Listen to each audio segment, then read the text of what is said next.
Magandang araw, sambayan ng Pilipino. Magandang araw, mga kababayan. Kasama niyo po ngayon si Ka Eric sa isa na namang episode ng ating balita at talakayan. Pag-usapan po natin, mga kababayan, itong mainit na issue kung bakit hindi po umuusad ang pagsasampa ng kaso laban kay Martin Romualdez, na siya namang dapat ginawa noon ng ombudsman. At ginamit pa ito sa propaganda ni Marcos Jr. nang sinabi niya na sasampahan na di umano ng kaso ang dating speaker. Hindi kanya kayang ma-mention ang pangalan ni Martin Romualdez.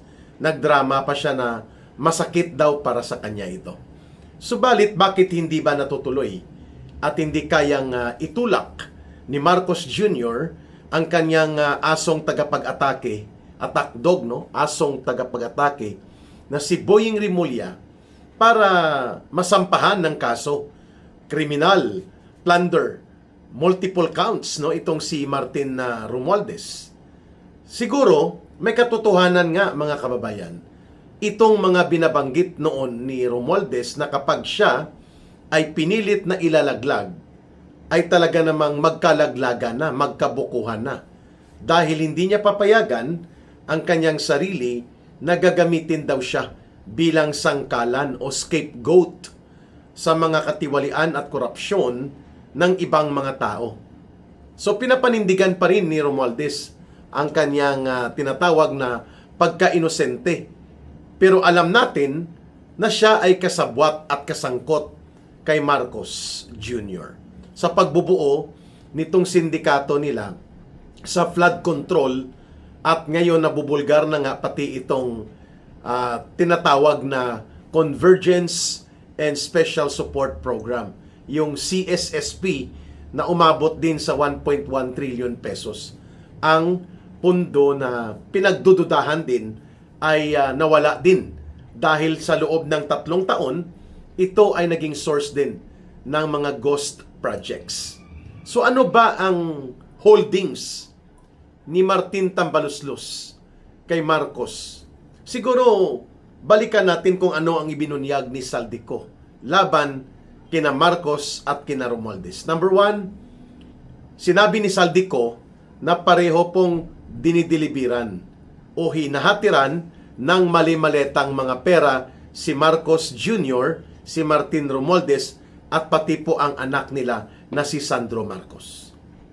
At ang sinasabi ni Saldico ay mayroong humigit kumulang 65 to 80 billion pesos ang naideliver kay Marcos. Ganon din kay Martin Romualdez. Samantalang kay Sandro Marcos, binabanggit ni Saldico at ito naman ay dinugtungan ng mga dating security detail kay Saldico na umabot sa humigit kumulang ay hindi bababa po sa 31 billion pesos ang mga na-i-deliver na pera papunta kay Sandro Marcos according to the revelations ni Saldico. Di po ba kaya ito din ang pwedeng ikumpirma na impormasyon ni Martin Romualdez, kung kaya bakit takot na takot si Ginoong Marcos at sila Boying Rimulya na itulak ang seryosong pagsasampa ng kaso laban kay Martin Romualdez? Pangalawa, maliban po dito sa mga deliveries na ito, binabanggit din ni Saldico yung 100 billion pesos na insertions na ipinasok ni Marcos Jr. upon his direct instructions mismo kay Saldico, at ito ay pinaaprobahan kay Martin Romualdez during the budget process noong 2024 para ito sa budget na 2025. At ang binabanggit ni Saldico, ang sagot ni Martin Romualdez sa kanya, pag-utos ng hari, hindi na yan mababali.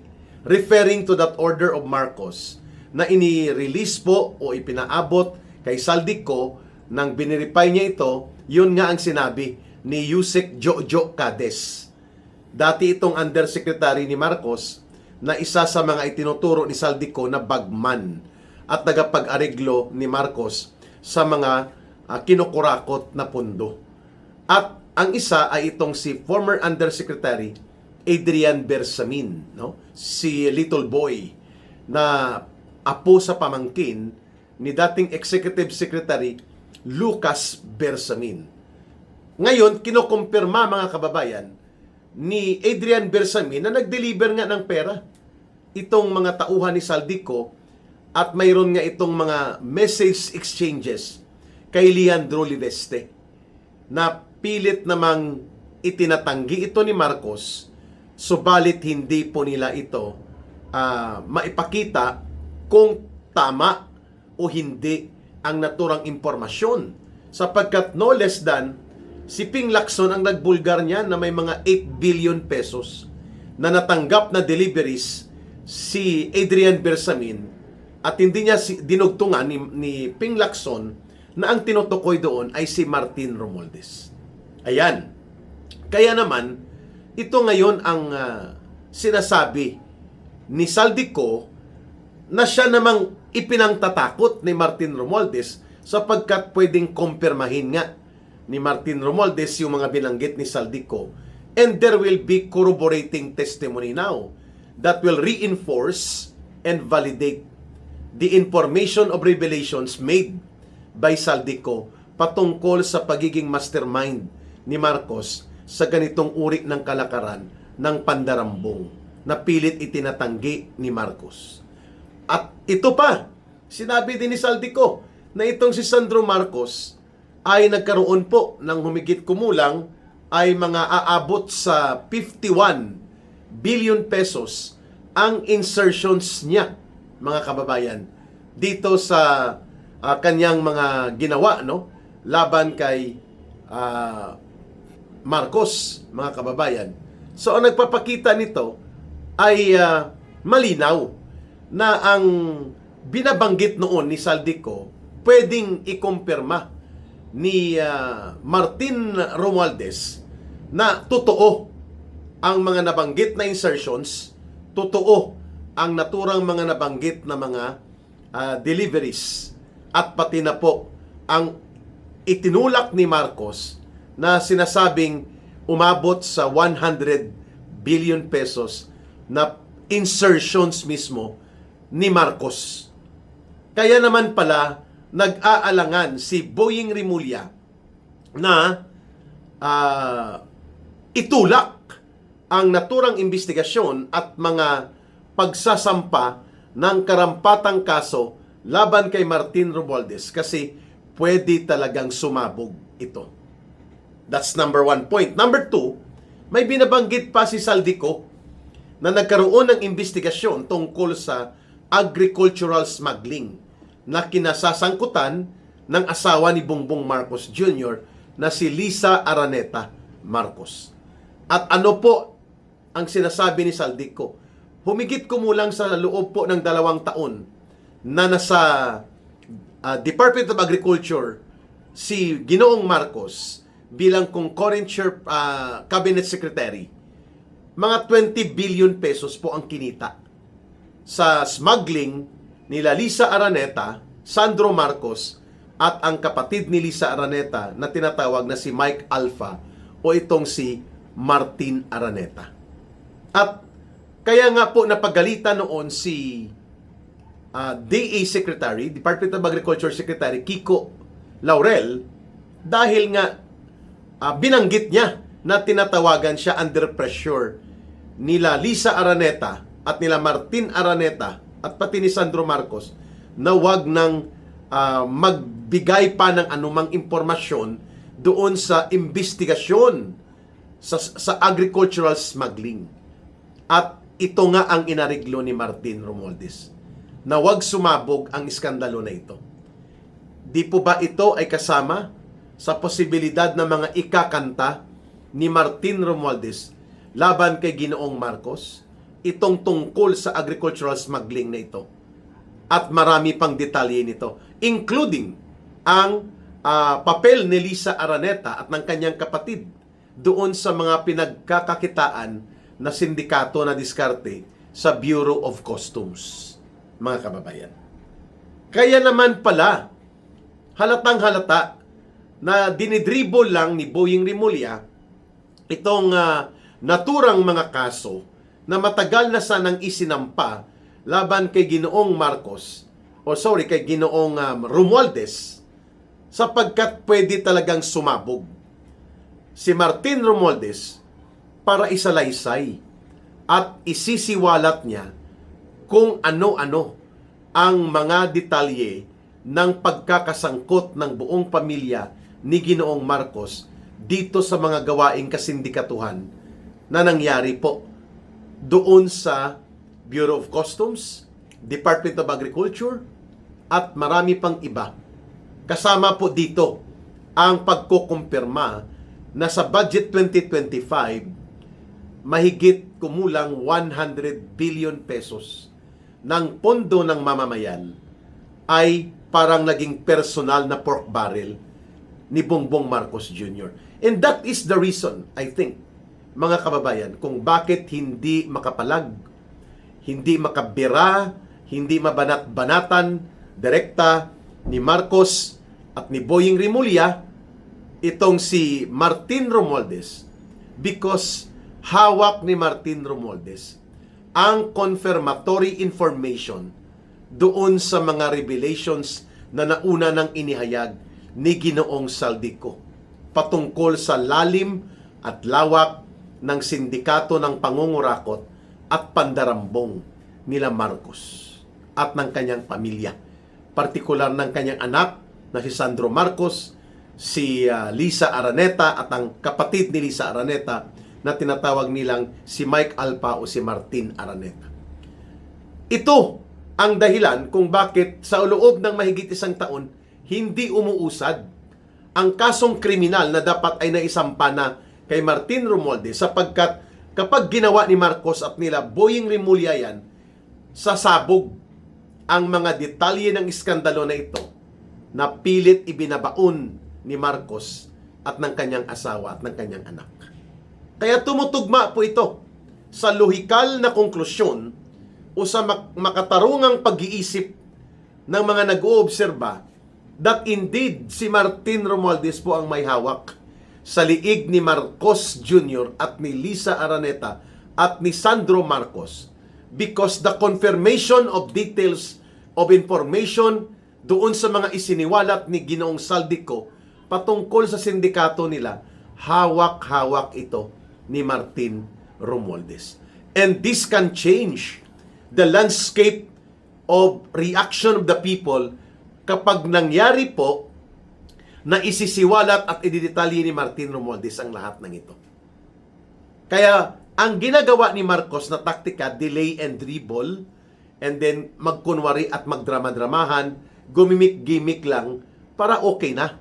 At nang sa ganon, makalimutan ng mga tao, i-focus na lang natin doon sa mga minority players like sila Jojo Ang ng Uswag Ilonggo, itong si Congressman Go, at posible dadagdagan pa nila like kagaya ni Garjola, nila Dong Gonzales, nila Barbers, basta lang mahulog na, wag lang si Martin Romualdez. Sapagkat the confirmation of the revelations that shall be made by Martin Romualdez will reinforce and strengthen doon sa mga detalye na hawak na at isiniwalat na ni Ginoong Saldico. At pwedeng mag-iba ang reaksyon ng taong bayan dito kay Marcos na pwedeng magtulak ng panibagong pagbubuo ng mas malakas na pagkagalit at pagkilos ng mamamayan laban sa gobyerno ni Marcos Jr.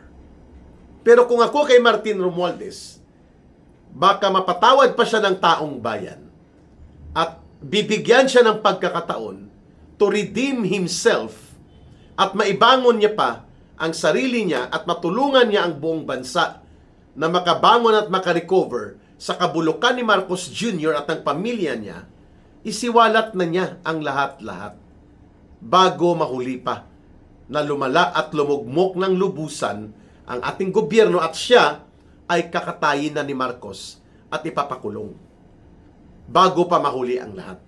Yan po ang realization ni Ginoong Saldico nang sa matagal na panahon, mga 3 taon, nagpagamit siya dito kay Marcos at kay Romualdez, at bagamat pinakinabangan niya, pero at in the end, ano pong nangyari? Sira ang pamilya niya, nagtatago siya, at halos hindi niya rin ma-enjoy ang pinagnakawan nila sa sindikato nila. Siguro mag-isip-isip din dapat si Martin Romualdez. For how long na babaunin niya sa hukay niya itong mga sekreto na ito ng kanyang pinsan at ng pamilya nila sa pagiging gahaman at ganid nila na sila talaga ang pasimuno ng sindikato na ito. At syempre, nakiayon din at nakinabang dyan sila Martin Romualdez at mga tauhan nila sa House of Representatives. Hindi pwedeng wala.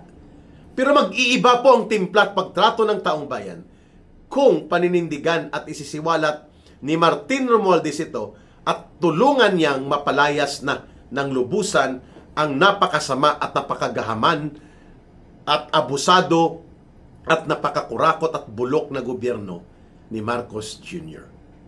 Well, it is up for Martin Romualdez to decide. Nagaantay lang ang taong bayan. Tingnan natin kung ikakanta niya at lubusang ibubunyag ang malalim at malawak na sindikato na pinamunuan ni Marcos Jr. ng kanyang asawa, ng anak nito na si Sandro Marcos at ng buong pamilya niya halos na nire-enforce at tinulungan nila Martin Romualdez at nila Saldico. Abangan po natin yan. Maraming salamat mga kababayan sa patuloy nating pagtalakay ng katotohanan at pagtitiwala ninyo sa ating YouTube channel, and you share and you promote our videos at nagkakampanya kayo ng viewers and subscribers. Utang na loob ko po yan sa inyo mga kababayan. Sa gustong tumulong direkta kay Ka Eric para masustain ang advocacy natin, in small amount or small ways that you can, pasasalamatan po namin yan.